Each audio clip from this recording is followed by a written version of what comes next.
Bismillahirrahmanirrahim. Assalamualaikum warahmatullahi wabarakatuh. Salam sejahtera untuk kita semuanya. Kami ucapkan selamat kepada para mahasiswa baru telah menjadi bagian dari keluarga besar Universitas Pamulang. Anda telah memilih dengan tepat sehingga akhirnya Anda menjadi seorang mahasiswa yang merupakan bagian terpenting dari bangsa ini.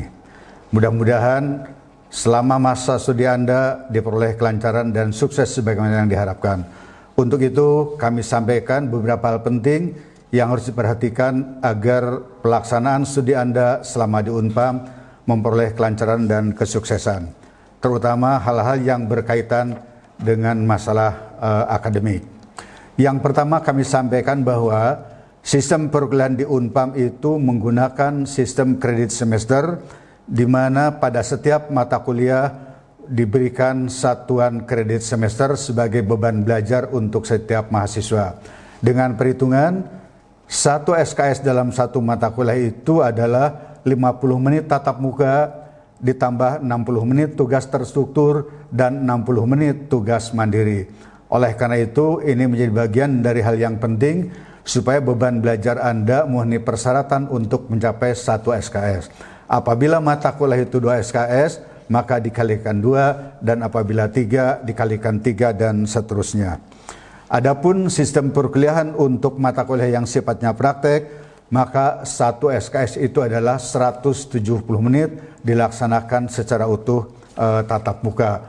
Dan untuk setiap mata kuliah yang memiliki beban 2-3 SKS, dikalikan masing-masing terhadap 170 menit. Itu adalah bagian yang tak terpisahkan dari proses akademik yang harus saudara tempuh. Ini berdasarkan ketentuan pemerintah. Adapun lama masa studi yang harus saudara ingat bahwa apabila Anda mahasiswa program S1, masa studi Anda paling lama itu adalah 8 semester atau 4 tahun. Dan untuk beban SKS-nya adalah 144 SKS dan maksimal ditempuh dalam waktu 14 semester atau 7 tahun. Ini ada rentang waktu. Jadi Anda bisa melaksanakan dengan tepat, maka akan mencapai 8 semester atau 4 tahun.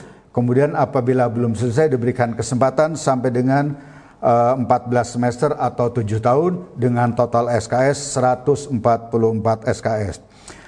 Dengan pembagian semester 1 14 SKS,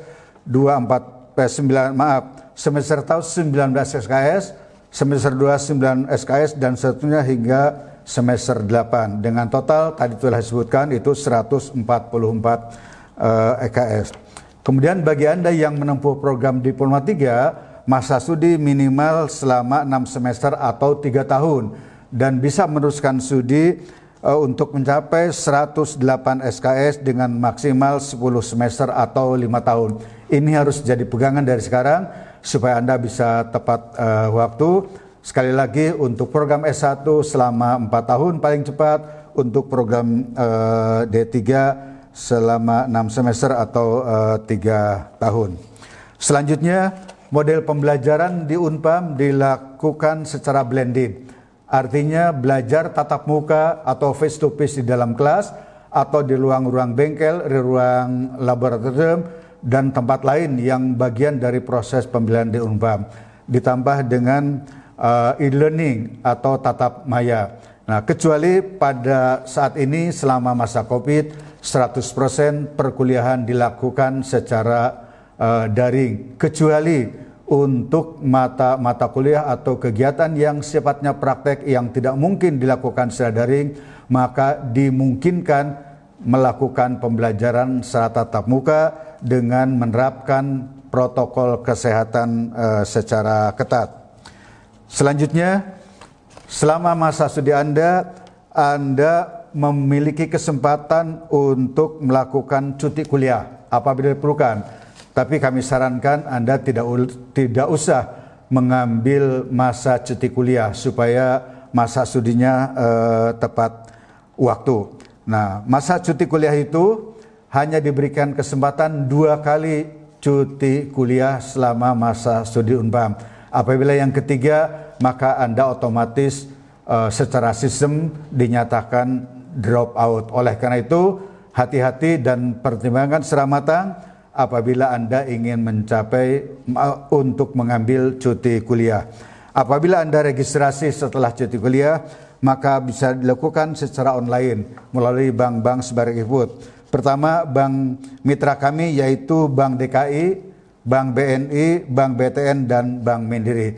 Artinya saudara tidak usah jauh-jauh buang waktu ke kampus, maka dimanapun ada bank tersebut Anda bisa melakukan registrasi setelah cuti kuliah. Kemudian yang berikut tentang drop out. Unpam memiliki pembatasan masa studi. Artinya mahasiswa tidak bisa selamanya menjadi mahasiswa dan seenaknya masuk kuliah, tapi ada batasan-batasan. Batasnya adalah apabila tidak melakukan registrasi sebanyak 2 semester, maka otomatis Anda akan mengalami drop out. Yang kedua, melakukan cuti lebih dari 2 kali. Tadi dikatakan bahwa hak cuti adalah 2 kali. Maka ketiga, apabila Anda ternyata tidak aktif, maka otomatis akan dinyatakan drop out. 3, telah melewati masa studi yang ditentukan. Masa studi S1 adalah 14 semester. Apabila dalam 14 semester atau semester ke-14 Anda belum lulus, maka begitu menginjak ke semester 16, maka secara otomatis Anda dinyatakan drop out.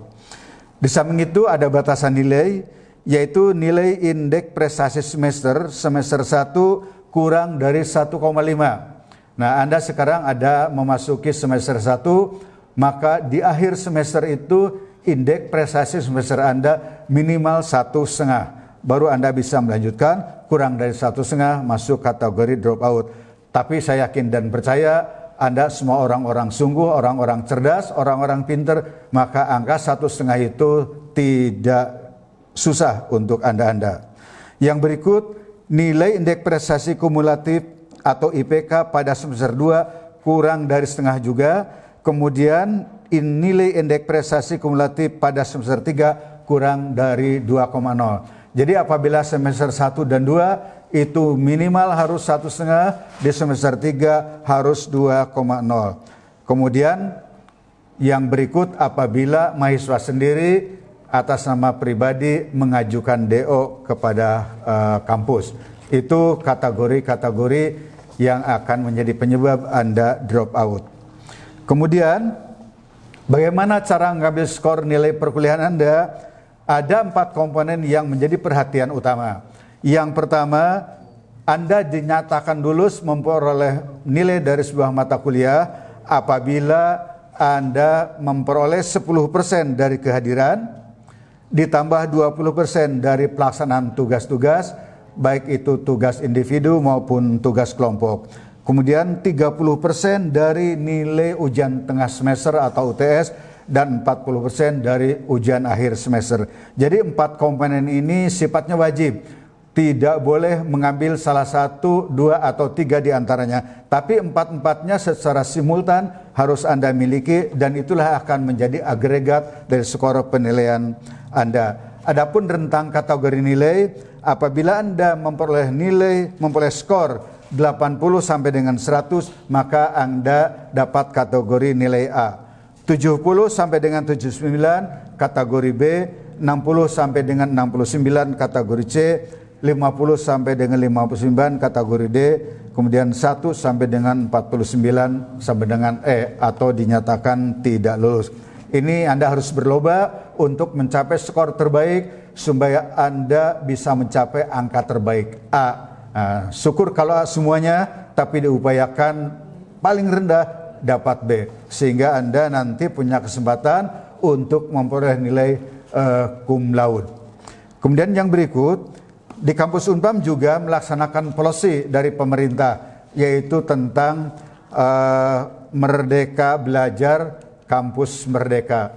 Nah, Merdeka Belajar Kampus Merdeka itu memang diberlakukan untuk semua perguruan tinggi, baik itu perguruan tinggi negeri maupun perguruan tinggi swasta. Nah, untuk Unpam, program Merdeka Belajar Kampus Merdeka menganut kepada polisi pemerintah, yaitu mencakup 8 kegiatan pokok.